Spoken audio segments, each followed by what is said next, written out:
all are essentially the people who get the FM companies involved. I'll ask you all to have your opening remarks. Maybe we can start with you, Yuras, because you're closer to me, and then I can get Hussein Amdar in as well. Sure. Is this thing? Yeah, I think it's on. Um, I I actually represent a business group that has quite a wide spectrum in the property real estate market, and so we do both community management and facilities management through different business lines. So in terms of technology, we're very conscious of both the opportunities and the challenges on the community management, customer engagement side, as well as on the FM service delivery contractor side.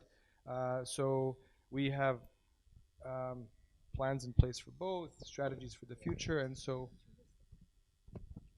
is that better? Yeah. Okay. Um, yeah. So plans in place for both. You say. Yeah, we've plans and strategies in place for both, and both come with their unique challenges and of course benefits if done right. So I can I'm in a position to comment from both sides of the market. Let's say the more client focused asset owner side, as well as the service provider side as well. Okay, excellent. I think that makes for a good start. And maybe a few remarks from you, Mr. Inamdar. Yeah, good afternoon, ladies and gentlemen. I am Suhas Inamdar. I represent Vassal Properties. I am the head of planning and technical support in Vassal. As you all know, Vassal is one of the largest developers in Dubai, and so automatically I belong to the client side here. But having said that, we as a strategy in Vassal, we have always believed in technology to run our business, to grow our business, and this is what we have been reflecting on through our tenders to the service providers that we engage with, because the volumes, the values of the contracts are very high, and we insist that there are different criterias at different levels of pre-qualification, even the engagement with them on a regular basis on we lay emphasis on technology, and this has been demonstrated, which we can reflect upon as we go along in the discussion. But having said that, to conclude my opening remarks, I can just say one thing, that really I am really amazed at the level of the knowledge this room is having, and I'm really humbled to be a part of you here. I know all are experts sitting here, so it's just that I'm here, but otherwise I know that we all can learn from each other many things, and today just I'm here, but I respect all your opinions here. Thank you very much. Excellent. Just staying with you, Suhas. I mean, Vassal has a wide array of properties. You have properties that have been around in the older part of Dubai for decades. How do you go about getting technology on those properties, and then how do you then pass it on to your service providers who you later on work with to sort of get the best out of the older properties? Okay, old properties is always a challenge. I mean, it is more of a strategic decision as well, apart from the just technical discussion, because for the older properties, there are 2-3 criterias at a very management level, whether how much to invest in that. That depends on how much is the likelihood of the remaining life of those assets, and that decision is taken, and based on that, a calculated risk we take. If a property which, for example, say has got remaining life of only 5 years or something around 7 years, obviously it doesn't demand or it doesn't deserve that kind of investment that would go into otherwise other properties. Now, having said that, we always, I mean, coming to the technology part of it, we have introduced something called a mobility solution for all our assets, and I believe that we are probably the only company, or maybe some others have come, but we are the first company definitely. Around 3 years ago, we introduced this mobility solution wherein all our service providers, all technicians have a mobile with them, where the app is downloaded, where the service reports, the PPMs, the preventive maintenance, all data is done through the mobile devices without using a single piece of paper. So when we did this in 2016 or 17, early 17, this was probably a very big effort from our side, and we are thrilled about it, because this has been eliminated many. I don't have to count because the audience is elite here, but wastage of paper has been avoided, accuracy of reports has been increased, customer satisfaction is higher. I mean, there is a barcode for every equipment. We have got around 150,000 or more barcodes. For every apartment there is a barcode, for every equipment on the roof there is a barcode. So the technician gets a notification for the service request on his mobile.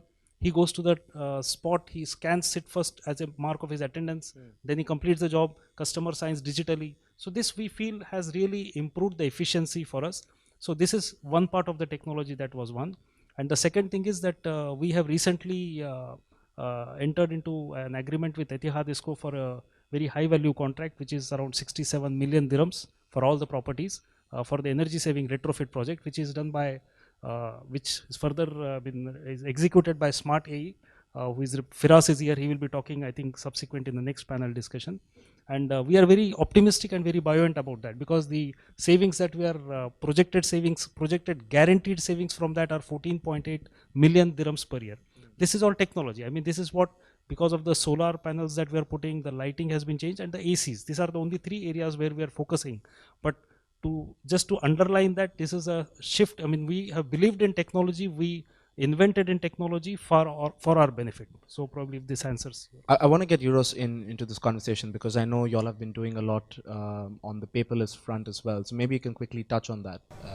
Yeah, sure. Very similar experience on our side, except for the difference is, whereas you are on the client end, we are on the service provider side. But over the last 12 months, we've developed and rolled out our mobility solution for facilities management that's integrated with our SAP system. And of course, it's taken the maintenance processes paperless, but also what that's allowed us then to do is to take out a whole layer of coordinators that we had in the back office projects that were traditionally printing off service orders, putting them into pigeonholes, is there another issue with mic? Am I not pressing something? Maybe. Hello? Yeah, I think that's better. Third time lucky. With respect to that layer of people and that we have no longer a need for in terms of those tasks that have been eliminated because of the paper printing and scanning and data uploading. And with respect to the discussion that we had a little while ago, we found a use for those people that were now redeployed on new projects, reskilled, and so we've in that way managed to achieve greater efficiency on the hard services side for now, but soft services side over the next 12 months. So yeah, for us, the FM mobility journey has been very productive, and it's yielding great results. Suhas, you said you've been doing a lot. I mean, investing 67 million is not a small amount. Now, it's great you have companies like Smart AE. There's even Kansai in the market that does ESCO retrofits. But I think a lot of the audience here is also FM service providers. It's great from your end that you have the initiative. It's great that you have companies such as Smart AE doing it. But then you also need service providers to maintain it. How has that process changed, let's say, over the last 4 to 5 years? Has your pre-qualification process changed? Have you looked at something different? Have you looked at an X factor from your service provider that probably never existed before in the market? Well, I can probably answer this question in two parts. One is maybe something like BC and AD kind of thing. Yeah. So all along, I mean, we had definitely had since last 10 years a great detailed kind of pre-qualification questionnaire where the criteria that was defined is that the service provider should at the minimum have a CAFM system, and then they should have at least a 24/7 help desk or a call center with them, and the business profile, the financial returns and their client base, and even on the human touch, because I saw some discussion on human. We as a client, of course, with all humility, I need to say the good points, then the question has come up. Before we selected any service provider, we used to go to their labor camps to see how their labor is being accommodated, though it was none of actually direct connection with us. But we believe that a labor which is housed properly, owner or a company which takes care of its labor properly, they can perform better in the jobs, otherwise they cannot. So these were the criteria that we were doing, and this was added to that. There were some performance criteria on a very quarterly basis, like they are necessarily required to come out with some innovation every quarter. It can be minor, it can be major, there can be some process change, some kind of an idea which kept them always engaged. Other than that, we had something very unique concept which all our service providers would be aware, that we had something called a continuous improvement workshop, which is on every quarterly basis. We get all our service providers in one room in a similar setting like this, and they are made to present what one best thing that they have done in the last quarter. Now this is something amazing. Initially we faced a lot of resistance in this because it's like my secret. Why should I reveal something that I have done good? But then over a period of last 3 years, it has been so well, it has been received that they are all very ready to share. They get awards for that. And in fact, we insist as part of their presentation that whatever has been presented by somebody else, have you implemented or not? And we give them rating for that. We call it copy smart. So that's the whole purpose of it.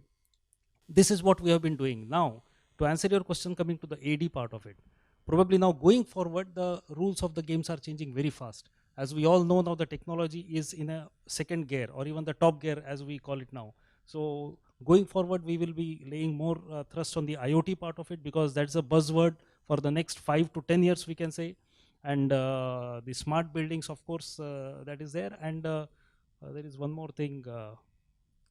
The artificial intelligence. So those things we will be, looking for the skill set in the service providers who can cope up with the demands for these kind of qualities. So this is what. I want to get you in on AI and blockchain, because that's one of the things, as you've said, is sort of interesting you. But before we go any further, I think it's prudent to mention that a lot of us over here would like to ask the asset managers or the asset owners a lot of direct questions. So we're going to open the floor up after Euros's involvement in this question, and I want to get some questions from you. So if there are microphones on the floor, maybe we can get them out to those who want to ask questions.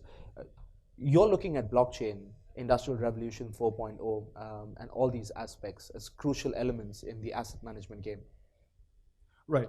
So where we are with that is we have mapped out the achievements that we want to have in place for in the area of AI, blockchain, IoT, and just before I get to that, I think I just want to address a challenge that we have in the industry with respect to deploying the Industrial Revolution 4.0 technologies.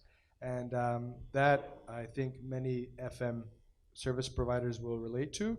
And that is that the FM service provider ability to adopt and invest in technology is limited by the fact that they have to often deploy or use the technologies of clients on the various project sites that they serve. So that is always a barrier to any kind of significant innovation and investments in technology. When the next big contract that you get for an airport terminal, you'll be asked to use a Maximo or an FSI or another technology such as that. And so having said that, it becomes very challenging to navigate what can you invest in that brings you broad benefits given those challenges that you're up against. That equation is different on the client side, where you are in a position to invest and specify certain technologies, whether it's deploying IoT sensors, whether it's investing in AI tools. So we've been careful to do that, because still a large part of our facilities management portfolio, we do dictate the technology that's used. And so where we are planning to go into is using the wealth of data that we have through the maintenance programs that we execute. And a lot of that new data has come in now through the mobility solutions, as I believe another colleague mentioned earlier. Yeah. So it's now utilizing that data through the power of AI, working with a couple of local startups where we are looking to learn and take action using that data. So until now, it's all been about how we go from manual to paperless and create those efficiencies. Yep. And now it'll be like, given the new data that we have and the analysis, what can we train our systems and equipment to do, having learned new data insights, such as reducing frequencies of maintenance or increasing frequencies of maintenance depending on breakdown patterns, and yep. Automating certain service orders based on HSE inspection findings, etc. So, yeah. Can I yes, just two yes, quick please. points on him? Yeah. One is about, as he rightly said, the client always has a I mean, the 51% decisive authority to impose things. So we, as Vassal, we have been using SAP, and obviously, as a requirement, all our service providers are, I mean, bound to use the SAP. So we give them a limited access of the SAP. It's on the mobility also. It runs on the SAP only. So all the data Okay. goes into Okay. SAP. So they might have a parallel system of their own, but that is not used. That is only, I mean, duplicated. So it is for their internal purposes of labor hours, spare materials, around that they can use it. However, having said that, we have made sure that we transport the data from our SAP into their system so that they can use it for their internal purposes. There is no duplication, but there is benefit of their system as well. This is one. And second part is now going forward, as we said that we have engaged Smart AE, and maybe it's my privilege to say that they have engaged Facilio for doing the analytics of the data that is being collected, because as someone has pointed out correctly in the, I think Engineer Khalid, I'm very impressed with his presentation before lunch. I mean, it is not the data, but it is the utilization of the data that really is going to make a difference. True. Data is going to come. I mean, we talk about big data, the deep data, the data lakes, and so many terms we know, but having flooded with data, how you are going to use the data. And this is where we are very excited that when the project gets going by another 1 month or two, the whole 109 buildings are being connected by Smart AE and in their command center, and Facilio's system of analyzing this data. And this we will then train our service providers. Coming back to our point, we will be training all the service providers of those buildings to how to best utilize this data for analysis and for taking a better action, which will increase the life cycle and cause the minimum disruption and the customer satisfaction. What else, are you also so open in sharing data with your service providers? Well, so first of all, we are one hat that I wear is on the service provider side, Yeah. where the success that we've had recently is, and it just goes along with what you're saying, is implementing a business intelligence system to visualize all the data that sits in our system. And it's really opened our eyes up and the eyes of many operational teams that we have to, wow, are these really the trends that weren't so visible when it's on Excel spreadsheets and SAP reports? So really, that data visualization has been great with dashboards that allow managers to track projects. But in terms of yeah, so then we do share data with our subcontractors in certain Yeah. specialized fields out of our SAP system through the Microsoft Power BI reporting platform. Okay.